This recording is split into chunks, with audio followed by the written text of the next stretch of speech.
Hello everyone. तो आज इस वीडियो में हम जॉन मिल्टन पर कुछ क्वेश्चन करने वाले हैं, जिसमें आई थिंक 100 क्वेश्चन के लगभग होगा।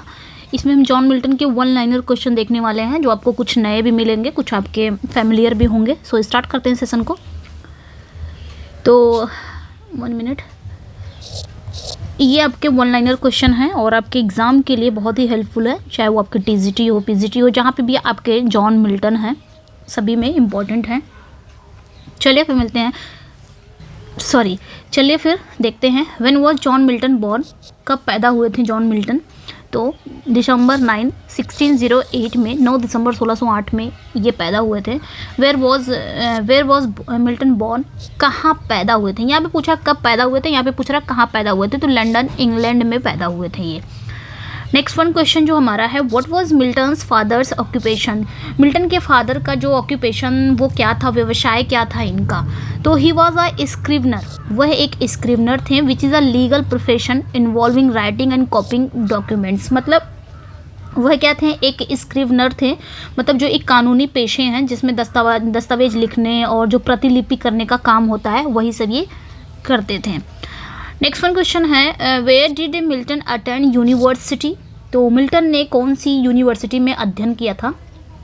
उन्होंने कौन सी यूनिवर्सिटी में अध्ययन किया था? तो he attended Christ College Cambridge, तो उन्होंने क्राइस्ट कॉलेज कैम्ब्रिज में अपनी पढ़ाई की थी।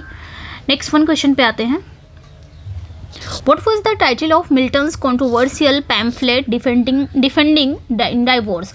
यहाँ पे बात क्या हो रही है कि मिल्टन का जो एक कंट्रोवर्शियल पैम्फलेट का नाम क्या था, जिसमें वो तलाक की रक्षा की थी, जिसमें उन्होंने डाइवोर्स को डिफेंड किया था, वो कंट्रोवर्शियल पैम्फलेट का नाम क्या है?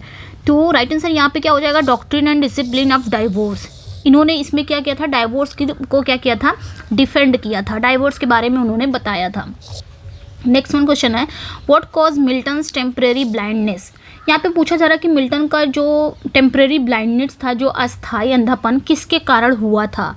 तो it was likely caused by a combination of glaucoma and retinal detachment. तो ये बात हो रही है कि वो अधिकतम उनका जो एक कॉम्बिनेशन था, किसका? ग्लूकोमा और रेटिनल का एक कॉम्बिनेशन हो सकता है, ऐसा कहा जाता था कि उनका ब्लाइंडनेस का ये कारण है। ओके, नेक्स्ट वन पे आते हैं, what is the title of Milton's epic poem about the fall of man? यहाँ पे बात क्या हो रही है कि फॉल ऑफ मैन के बारे में मिल्टन की महाकाव्य का नाम क्या है, जो फॉल ऑफ मैन के बारे में है? तो पैराडाइज लॉस्ट।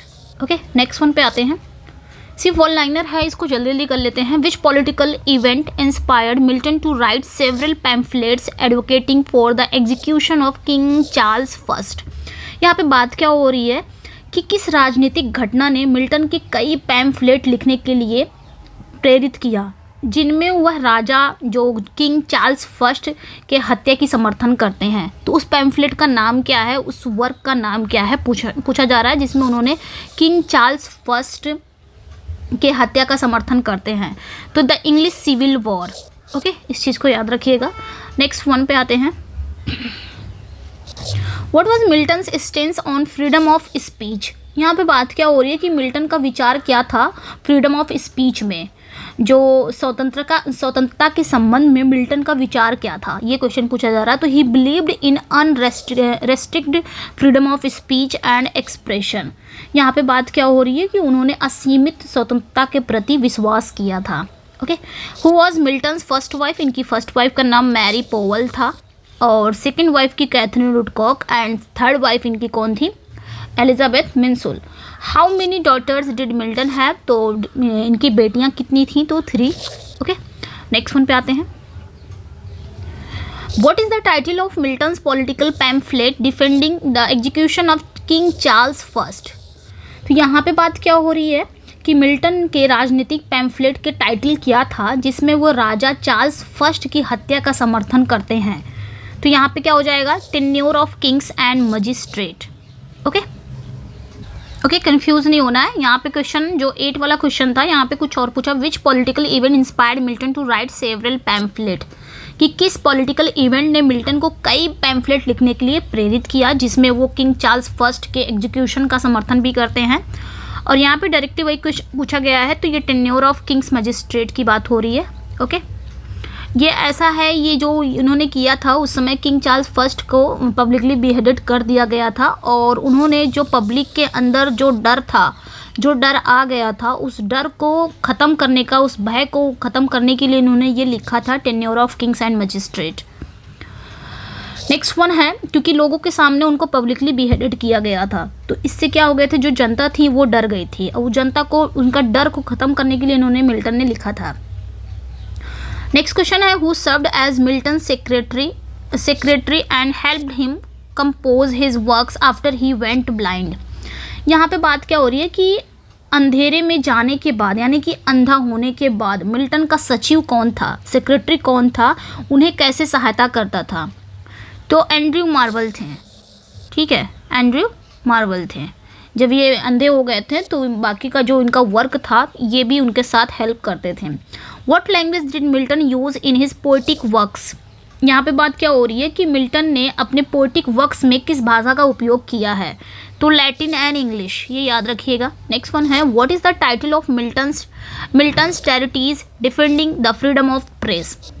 यहाँ पे बात हो रही है कि मिल्टन की जो प्रेस की स्वतंत्रता थी, यानी कि फ्रीडम ऑफ प्रेस की रक्षा करने वाले उस नॉवेल का नाम क्या है, जिसमें उन्होंने फ्रीडम ऑफ प्रेस के बारे में डिफेंड किया है, उस ट्रेटीज का नाम क्या है, नॉवेल का नाम क्या है, तो एरियोपैजिटिका।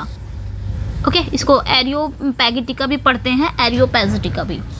नेक्स्ट वन पे आते हैं, what inspired Milton to write his pastoral elegy Lycidas.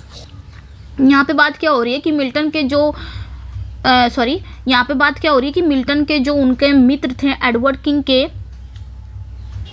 Okay, what inspired Milton to write his pastoral elegy, तो मिल्टन को ऐसी कौन सी चीज़ इंस्पायर कर दी थी जिनसे उन्होंने पेस्टोरल एलेजी लिसिडास लिखा था, तो death of his friend Edward king, उनके जो दोस्त हैं एडवर्ड किंग, उनकी डेथ हो जाती है, इस वजह से उनके विलाप में उन्होंने ये एलेजी लिखी थी, Lycidas, pastoral elegy. Okay, next one पे आते हैं, which monarch did Milton support during the English civil war. यहाँ पे बात क्या हो रही है कि जो इंग्लिश सिविल वॉर के दौरान मिल्टन किस शासक का समर्थन करते थे, पार्लियामेंट। ठीक है, किसकी, पार्लियामेंट की, संसद की। नेक्स्ट वन पे आते हैं, what is the title of Milton's unfinished political treatise advocating for a republic. यहाँ पे बात क्या हो रही है 18 का, कि जो उनका, यहाँ पे बात क्या हो रही है कि रिपब्लिक के लिए मिल्टन के अधूरे जो राजनीतिक निबंध का टाइटल क्या था, जो राजनीतिक उनका निबंध था उनका टाइटल क्या था, किसके लिए, रिपब्लिक के लिए, तो De Doctrina Christiana. Okay, who was Milton second wife, तो इनकी सेकेंड वाइफ का कैथरीन वुडकॉक थी। नेक्स्ट वन पे आते हैं, 1 minute, what is the title of Milton second epic poem which focuses on the biblical story of Samson. यहाँ पे बात क्या हो रही है कि जो बाइबल कहानी के बारे में मिल्टन का दूसरा महाकाव्य है उसका टाइटल क्या है, सैमसन एगोनिस्ट। नेक्स्ट वन पे आते हैं, which historical figure did Milton consider as a model for his ideal ruler in the tenure of kings and magistrate.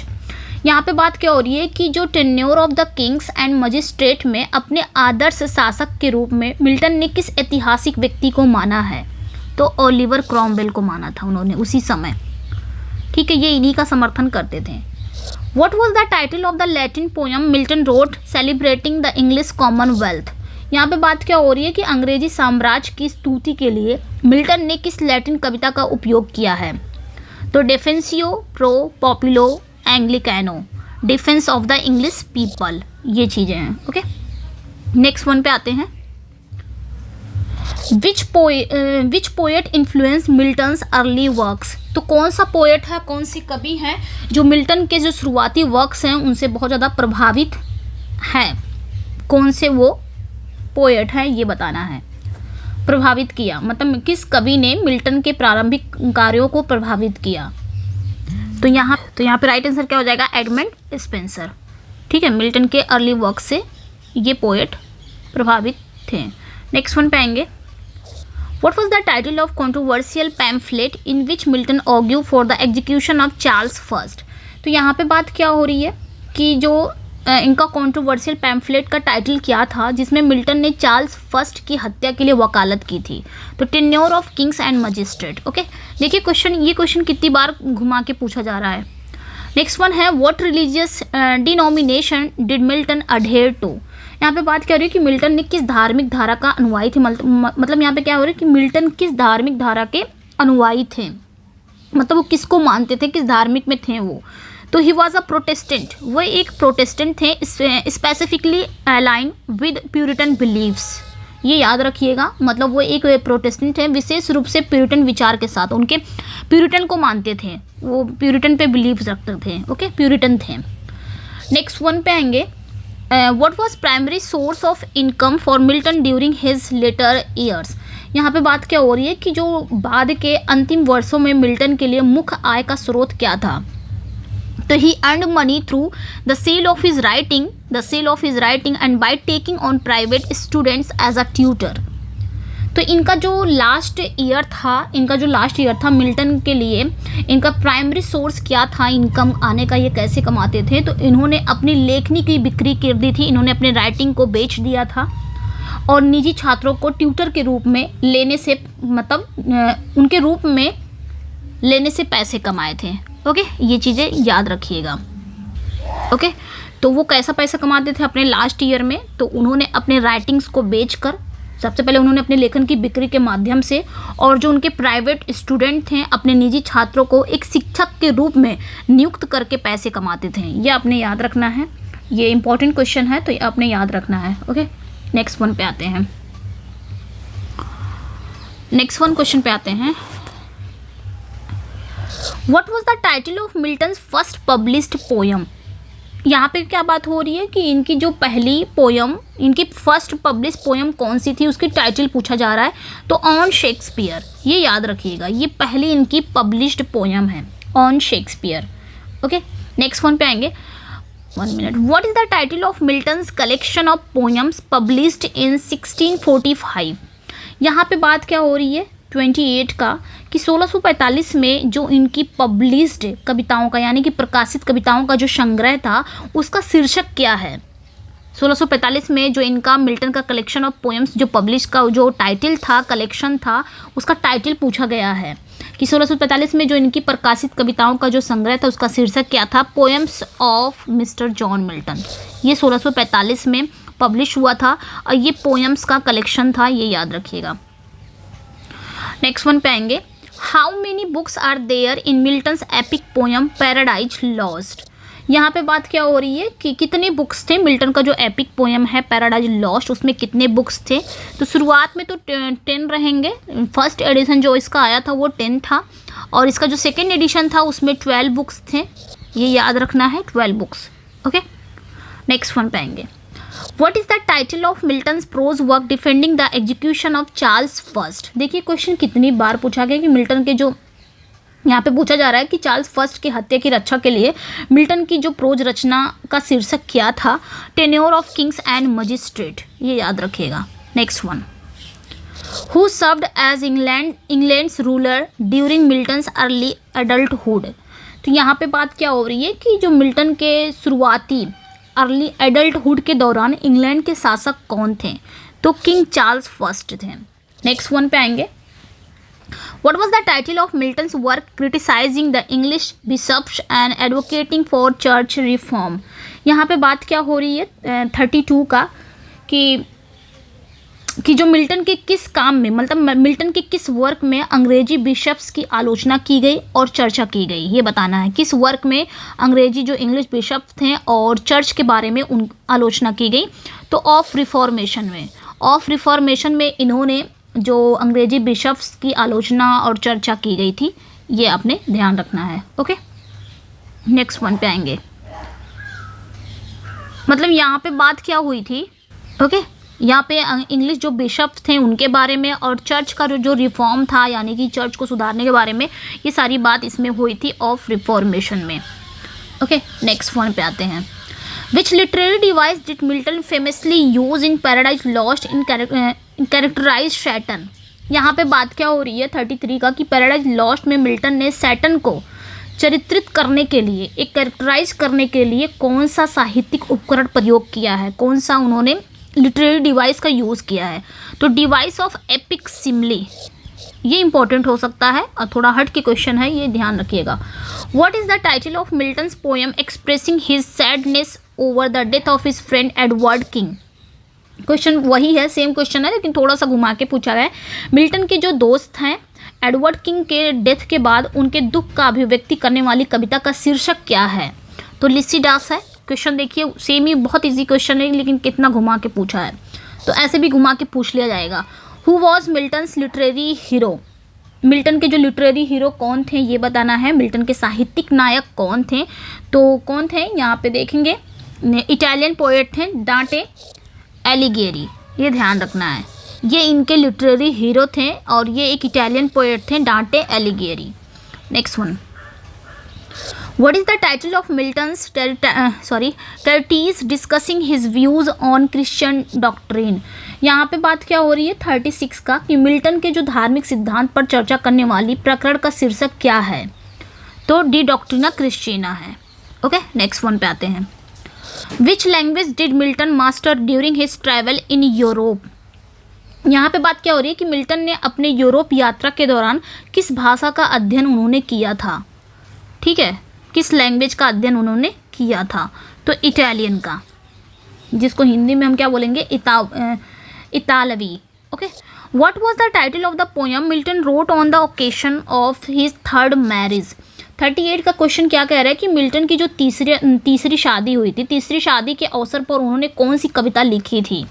तो एपिटैफियम डेमोनीज, ये ध्यान रखिएगा। ओके, एपिटैफियम डेमोनीज। देखिए यहाँ पे 1 मिनट, यहाँ पे जो बात कह रहे हैं कि what was the title of the poem Milton road on occasion, ऐसा उन्होंने कुछ लिखा नहीं है। एपिटैफियम यहाँ पे ये गलत आंसर है। एपिटैफियम डेमोनीज ये एक एलजी है, ये एक एलजी है और ये एलजी उन्होंने लिखा था, उनका एक लोनली वर्क माना जाता है। और उन्होंने the loss of Milton close friend, उनका एक दोस्त था क्लोज फ्रेंड चार्ल्स ड्यूडेटी। ठीक है, मैं यहाँ पे बता दे रही हूँ, चार्ल्स ड्यूडेटी, इनकी डेथ पे इन्होंने ये एपिटैफियम डेमोनीस लिखा था, ये याद रखिएगा। और ये एक एलजी है, ये भी याद रखिएगा। ओके, और ये आया कब था, तो ये भी याद रखिएगा 1639 में। लेकिन इसको ओरिजिनली पब्लिश्ड कब किया गया था, ओरिजिनली अगर बात आ जाएगी, ओरिजिनली ये पब्लिश कब हुआ था, तो 1933 में ये ओरिजिनली पब्लिश हुआ था, ये भी याद रखिएगा। ओके, तो यहाँ पे ये गलत दिया है। और ये भी याद रखिएगा कि ये इंक्लूड था Latin text of the poem में, और इसकी जो राइमिंग इंग्लिश ट्रांसलेशन है वो किसके द्वारा की गई थी, ये भी याद रखिएगा। तो वॉल्टर स्केट के द्वारा, वॉल्टर स्केट के द्वारा। ओके, तो ये गलत है ये क्वेश्चन। ऐसा उन्होंने अपने थर्ड मैरिज के ओकेशन पे उन्होंने ऐसा कुछ लिखा नहीं है। अगर लिखा होगा तो बिल्कुल मैं बताऊंगी, ऐसा तो कोई कुछ नहीं लिखा है, लेकिन ये ध्यान दीजिएगा ज़रूर। ओके, चलिए आगे बढ़ते हैं हम। नेक्स्ट वन पे आएंगे। यहाँ पे नेक्स्ट वन क्वेश्चन आपका क्या है, who did Milton support in the English civil war. यहाँ पे बात क्या हो रही है कि मिल्टन ने अपने इंग्लिश सिविल वॉर में किसका समर्थन किया था। तो he supported the parliamentarian faction. तो इन्होंने क्या किया था, इन्होंने सांसदीय फैक्शन का समर्थन किया था, ये याद रखिएगा। What was the title of Milton's treatise on education. यहाँ पे बात क्या हो रही है कि मिल्टन की शिक्षा पर निबंध का टाइटल क्या है, तो ऑफ एजुकेशन ही है, ये याद रखिएगा। नेक्स्ट वन है, when and where was John Milton born, कब और कहाँ जॉन मिल्टन पैदा हुए थे। तो 9 दिसंबर 1608, 9 दिसंबर 1608 में ये पैदा हुए थे, लंदन इंग्लैंड में ये पैदा हुए थे। नेक्स्ट वन पे आएंगे, what were John Milton parents names and occupation. I think question फिर से रिपीट हो गया है। तो इनके माता पिता का नाम क्या है और उनका ऑक्यूपेशन क्या था। तो his father was also named John Milton, थोड़ा सा हट के क्वेश्चन है कि इनके पिता का नाम भी जॉन मिल्टन था। And he was a scrivener, a legal secretary थे। इनकी मदर का नाम क्या था, सारा जेफरी। ठीक है, थोड़ा सा घुमा के पूछा, ये याद रखिएगा। नेक्स्ट वन पे आते हैं, which university did John Milton attend. तो किस यूनिवर्सिटी में जॉन मिल्टन ने पढ़ाई की थी? तो अभी हमने पढ़ा Christ College Cambridge. Next one बात पे आते हैं, what major work did Milton write during his time at Cambridge? यहाँ पे बात क्या हो रही है 44 का, कि कैम्ब्रिज में उनके समय में मिल्टन ने क्या प्रमुख वर्क लिखा था? तो on the morning of Christ nativity, ये एक पोयम है celebrating the birth of Jesus Christ. Jesus Christ के बर्थ के सेलिब्रेट में उन्होंने एक पोयम लिखा था, on the morning of Christ nativity. ये याद रखिएगा, ये इनकी सबसे पहली पोयम है, बट ये पब्लिश नहीं हुई थी, ये याद रखिएगा। ये पब्लिश पोयम ने, बात जब फर्स्ट पोयम की आएगी तो ये यही है, बट अगर बात फर्स्ट पब्लिश पोयम की आएगी तो ऑन शेक्सपियर है। नेक्स्ट वन पे आएंगे, नेक्स्ट वन पे है, what religious affiliation did Milton adopt during his life? यहाँ पे बात करें कि मिल्टन ने अपने जीवन में किस धार्मीय आवंटन को अपनाया था, किस रिलीजियस एफिलिएशन को उन्होंने अपनाया था? तो he was a devout Protestant and became associated with Puritanism. जैसे कि अभी हमने पढ़ा कि वो क्या थे, वो गहरे प्रोटेस्टेंट थे और उन्होंने प्यूरिटन धारा, मतलब जो उनकी प्यूरिटनिज्म थी, जो विचार थे प्यूरिटनिज्म से, उनसे वो जुड़े हुए थे। ठीक है, नेक्स्ट वन पे आते हैं। नेक्स्ट वन पे आएंगे, what position did Milton serve in during the English civil war? यहाँ पे बात क्या हो रही है कि इंग्लिश सिविल वॉर के दौरान मिल्टन ने कौन सी पदस्थापना की थी, यानी कि उनको कौन सा पोजीशन मिला था? He served as a civil servant for the Commonwealth under Oliver Cromwell. तो उन्होंने ओलिवर क्रॉमवेल के तहत एक सिविल सेवक के रूप में काम किया था।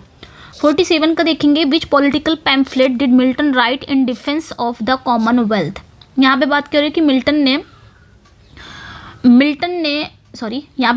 मिल्टन ने गणराज्य के समर्थन में, यानी कि in defence of the Commonwealth के समर्थन में किस पैम्फलेट का लेख किया था? उन्होंने किस पॉलिटिकल पैम्फलेट को लिखा था?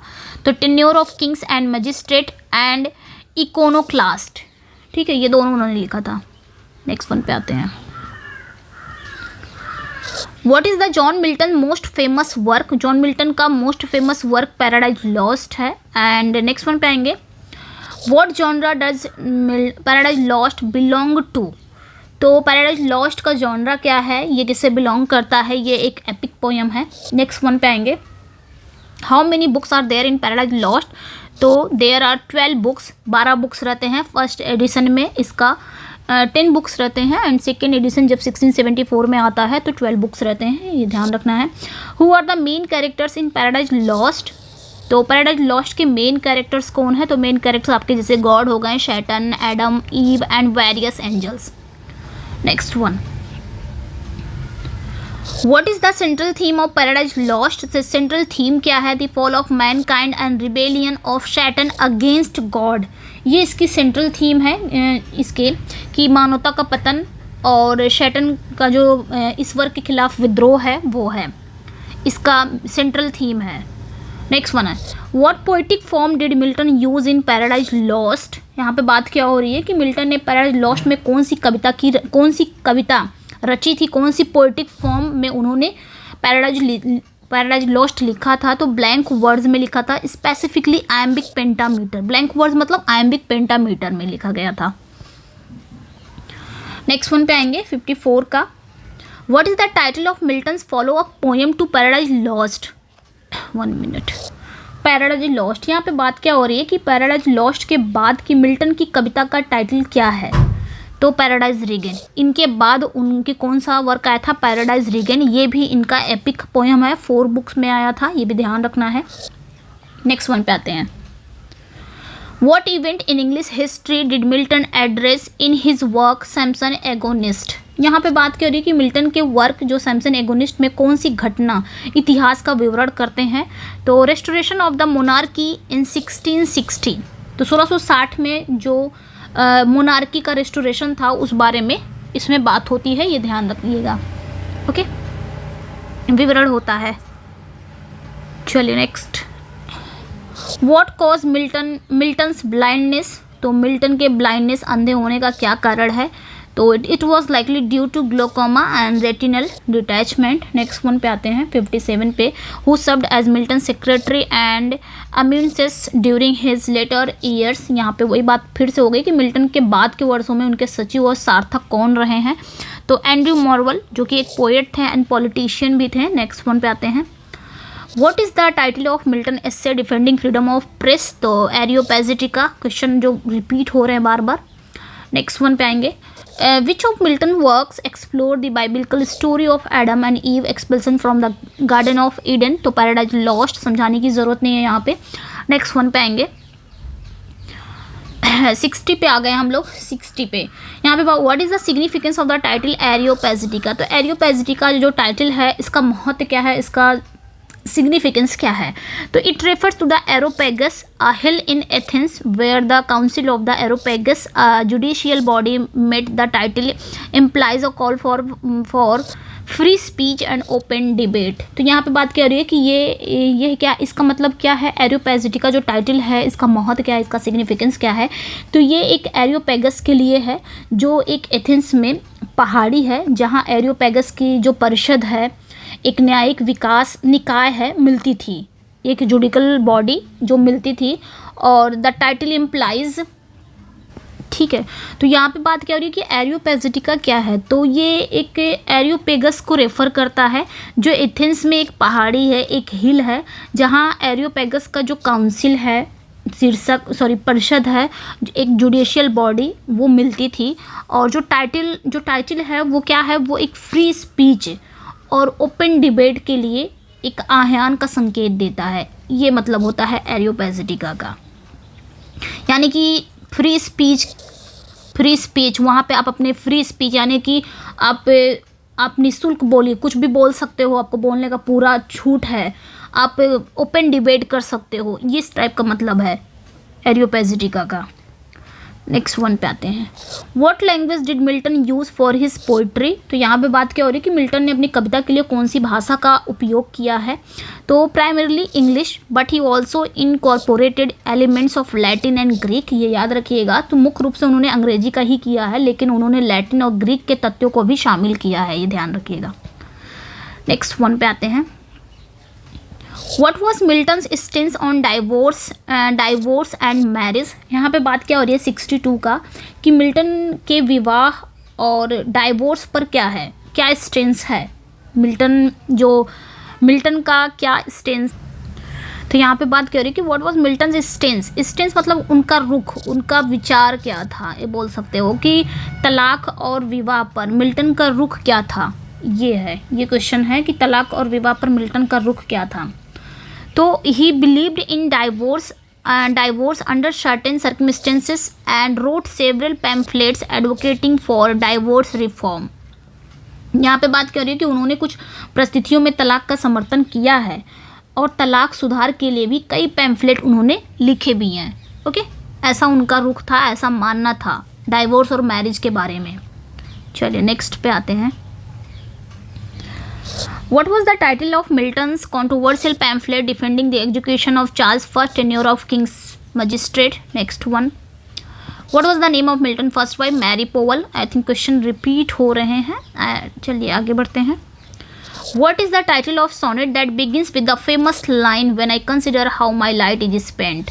यहाँ पे बात क्या हो रही है कि उस सोनेट का टाइटल क्या है जिसकी पहली ही line when I consider how my light is spend, कि मुझे मतलब व्हेन आई कंसिडर हाउ कि मैं बहुत ज़्यादा चिंतित हूँ, मैं बहुत ज़्यादा परेशान हूँ, मैं समझ ही नहीं पाया कि कैसे मेरी आंखों की रोशनी चली गई है।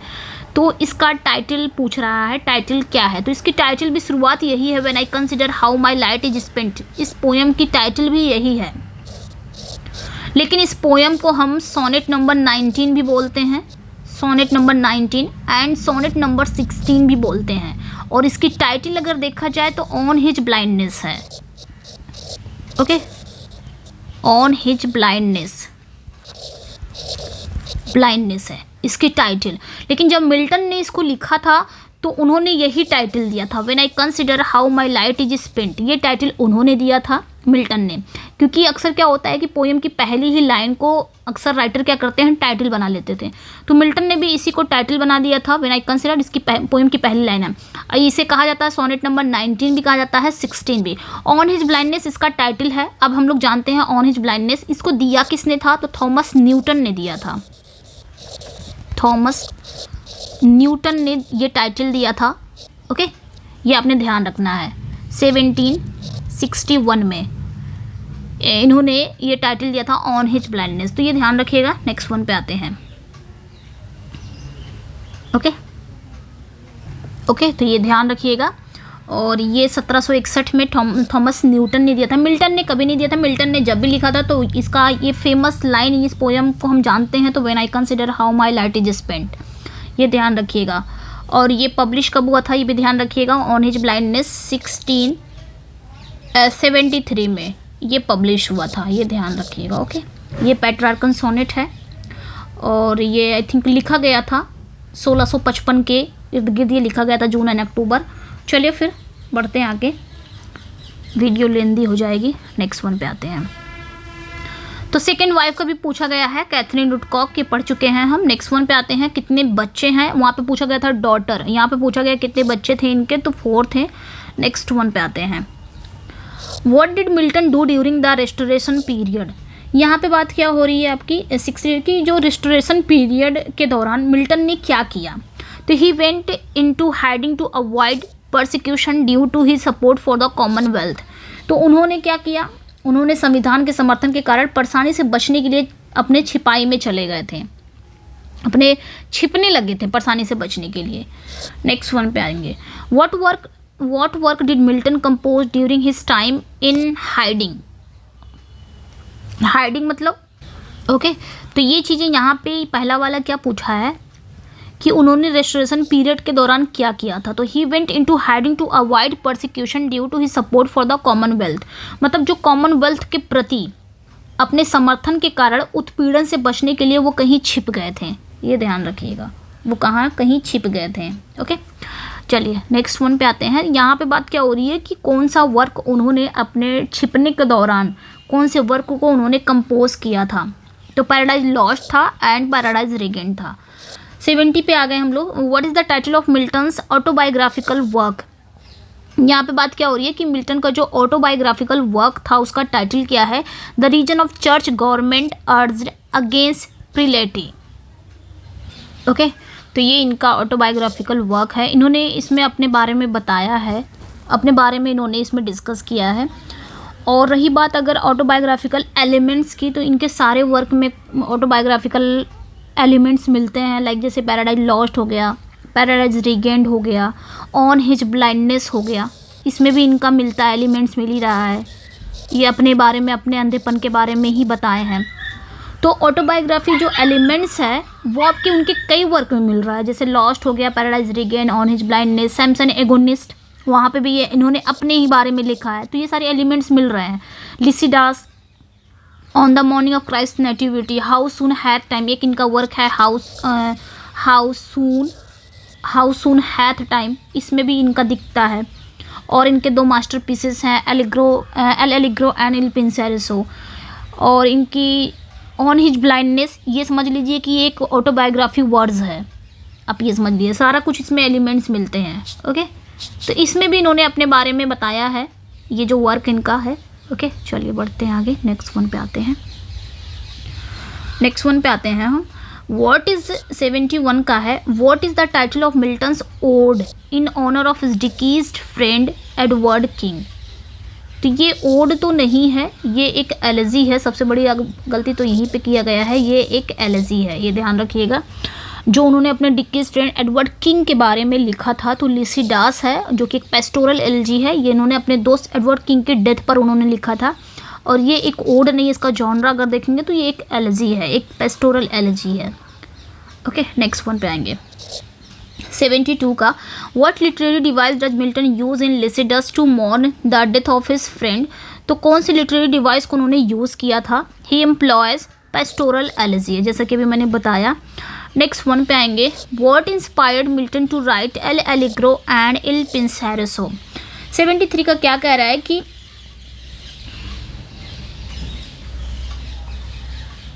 तो यहाँ पे बात क्या हो रही है कि एल एलिग्रो और इल पिंसेरिसो को लिखने की क्या प्रेरणा मिली थी मिल्टन को।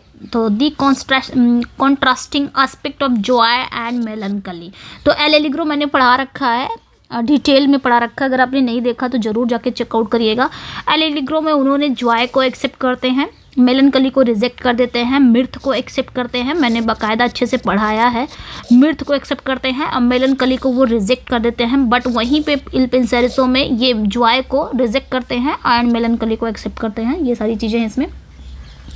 नेक्स्ट वन पे आएंगे, what is the central theme of L'Allegro. तो सेंट्रल थीम क्या है? It celebrate the joys of rural life and mirth. अभी मैंने बताया ये क्या करता है, ये ग्रामीण जीवन और हंसी की खुशियों का उत्सव मनाता है। मैंने डिटेल में पढ़ा रखा है। नेक्स्ट वन पे आएंगे, what is the central theme of Il Penseroso. तो इसकी सेंट्रल थीम क्या है? It explore the pleasure of contemplation and solitude. अकेलापन, ये क्या करता है? ये ध्यान और अकेलेपन का सुख का अध्ययन करता है। चलिए नेक्स्ट वन पे आएंगे, What is the name of the allegorical figure that represent poetry in Milton's Mask Comus? तो यहाँ पे बात क्या हो रही है कि कॉमस में मिल्टन का जो एलिगोरिकल फिगर का क्या नाम है जो कविता को प्रस्तुत करता है, उस महिला का नाम क्या है? तो द लेडी। अब मैंने बताया भी है कि ये जो द लेडी का जो द लेडी का रोल कर रहे हैं, जो इनके दोनों भाइयों का रोल किसने किया, मैंने बहुत बाकायदा इसको कॉमस को भी इन डिटेल पढ़ाया है। आप जाके चेकआउट कर सकते हैं, पढ़ सकते हैं। What does the name Comus refer to?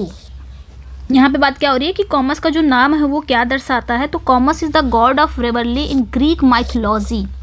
Commas क्या है? एक यूनानी पौराणिक कथाओं का एक देवता है, एक रेवरली है, एक गॉड है, ये ध्यान रखिएगा। ग्रीक माइथोलॉजी का एक गॉड ऑफ रेवरली है। Who compose the music for Milton's mask commas. ये सब मैंने पढ़ा के रखा, अगर आपने पढ़ा होगा तो क्वेश्चन को रिलेट कर पा रहे होंगे। तो यहाँ पे बात क्या हो रही है कि मिल्टन के मास्क का जो म्यूज़िक है, मिल्टन के मास्क में जो म्यूज़िक है, इसको कंपोज किसने किया था? तो हेनरी लॉस ने किया था। ये आपने ध्यान रखना है, किसने किया था? हेनरी लॉस ने किया था। आपने अगर कॉमर्स मेरी वीडियो देखी होगी तो रिलेट कर पा रहे हैं इस क्वेश्चन को।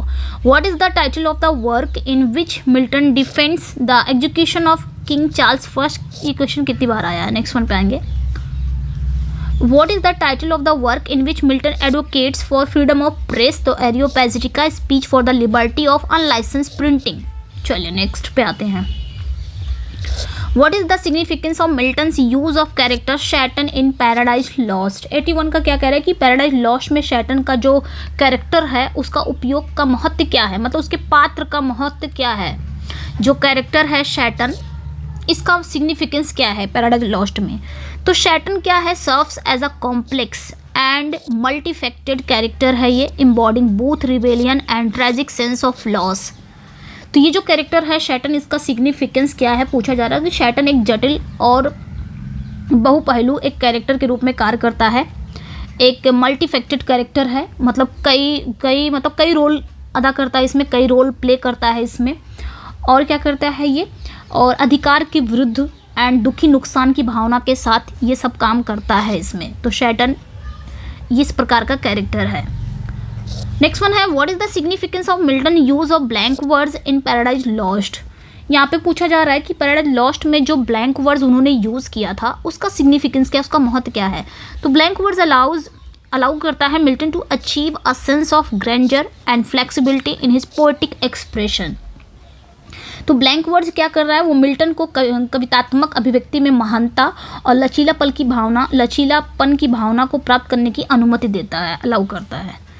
Next one, what is the significance of the title paradise lost. क्या बात हो रही है यहाँ पे कि पैराडाइज लॉस्ट के टाइटल का क्या महत्व पूछ लिया है। तो the title refers to the biblical story of the fall of humanity from paradise. तो इसका मतलब क्या है? पैराडाइज लॉस्ट का टाइटल का महत्व क्या है? तो इसका मतलब ये है कि इस टाइटल का मतलब क्या है कि ह्यूमैनिटी, जो मनुष्यता के परंपरागत कहानी का उल्लेख करता है। ठीक है, ये क्या कह रहा है कि पैराडाइज लॉस्ट का क्या मतलब है? तो ये बाइबिलिकल स्टोरी को रेफर करता है जो ह्यूमैनिटी के फॉल को, यानी कि मानव के पतन को दिखाता है। कहाँ से? पैराडाइज से, हेवन से। ओके, नेक्स्ट वन पे आते हैं। What is the significance of the title Paradise Regent? तो Paradise Regent का क्या महत्व है ये पूछा जा रहा है Paradise Regent का। तो the title suggests restoration of paradise through the redemptive power of Christ। तो यहाँ पे जो टाइटल है वो क्या सजेस्ट करता है? वो मसीह की, वो क्राइस्ट की मुक्तिदायी शक्ति के माध्यम से जो पैराडाइज है, जो स्वर्ग है, उसकी पुनः स्थापना का सुझाव देता है। ओके, इस चीज़ को ध्यान रखिएगा। नेक्स्ट वन पे आते हैं। चलिए नेक्स्ट वन पे आते हैं 85 पे। What is the significance of Milton's portrayal of Adam and Eve in Paradise Lost? यहाँ पे बात क्या हो रही है कि पैराडाइज लॉस्ट में जो एडम और ईव का जो चित्रण है उसका महत्व क्या है। तो Milton's portrayal humanizes Adam and Eve depicting them as a complex individuals grappling with moral choices.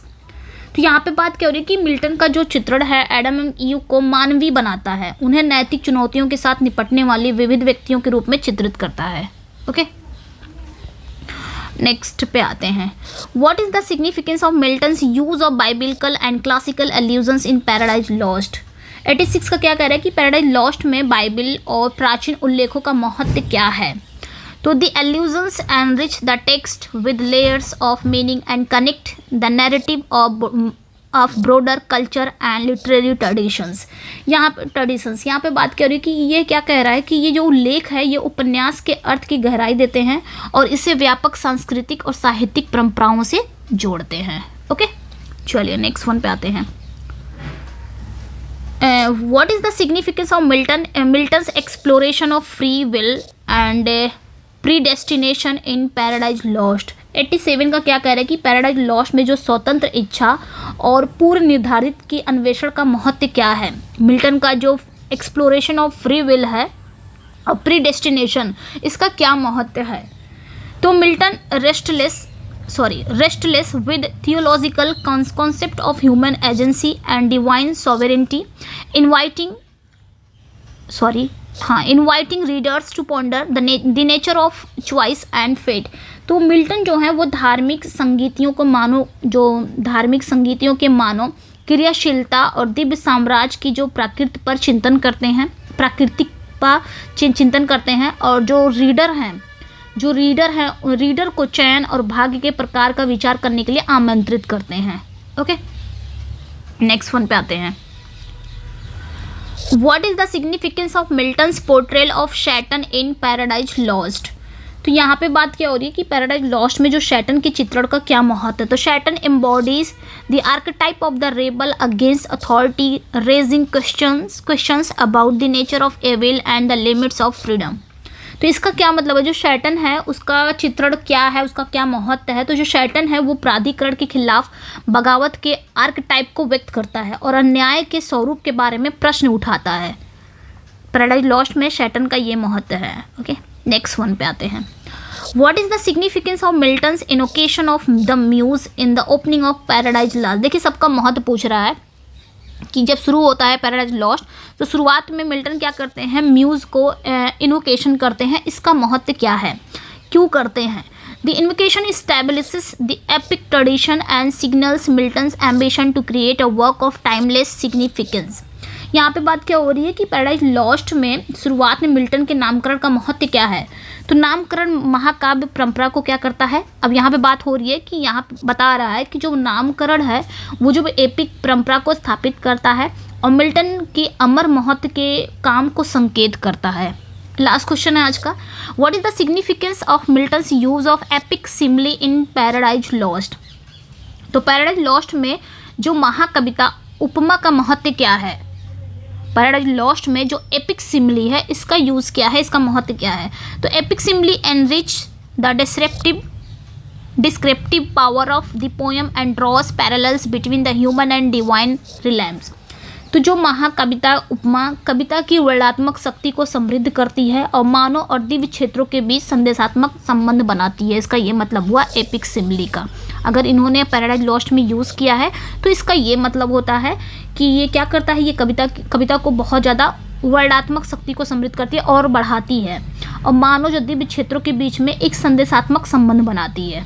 Okay, तो ये थे 90 क्वेश्चन। इसमें मैंने कहा था ना 100 के लगभग ही होगा। तो ये 90 क्वेश्चन थे। आपको कैसे लगे अपना फीडबैक ज़रूर दीजिएगा। और इसका PDF चाहिए तो आप मेरे टेलीग्राम पे भी ज्वाइन हो सकते हैं, वहाँ पे भी PDF मिल जाएगा। मेरे व्हाट्सएप ग्रुप पे भी ज्वाइन हो सकते हैं। व्हाट्सएप ग्रुप पे कैसे जुड़ेंगे, तो इस क्लास के डिस्क्रिप्शन में लिंक दिया रहता है। देखिए मेरे व्हाट्सएप ग्रुप से जुड़ने का बहुत ही ईजी वे है। आप मेरे क्लास के डिस्क्रिप्शन में जाएंगे, वहाँ पे लिंक दिया हुआ है, वहाँ से आप क्लिक करेंगे डायरेक्ट मेरे व्हाट्सएप ग्रुप पे जुड़ जाएंगे। ओके, चलिए फिर मिलते हैं। और फर्स्ट टाइम जो मेरे चैनल को वॉच कर रहे हैं वो चैनल को सब्सक्राइब कर लें, वीडियो को लाइक एंड शेयर ज़रूर कर दें। मिलते हैं नेक्स्ट वीडियो में। Thank you for watching, bye bye.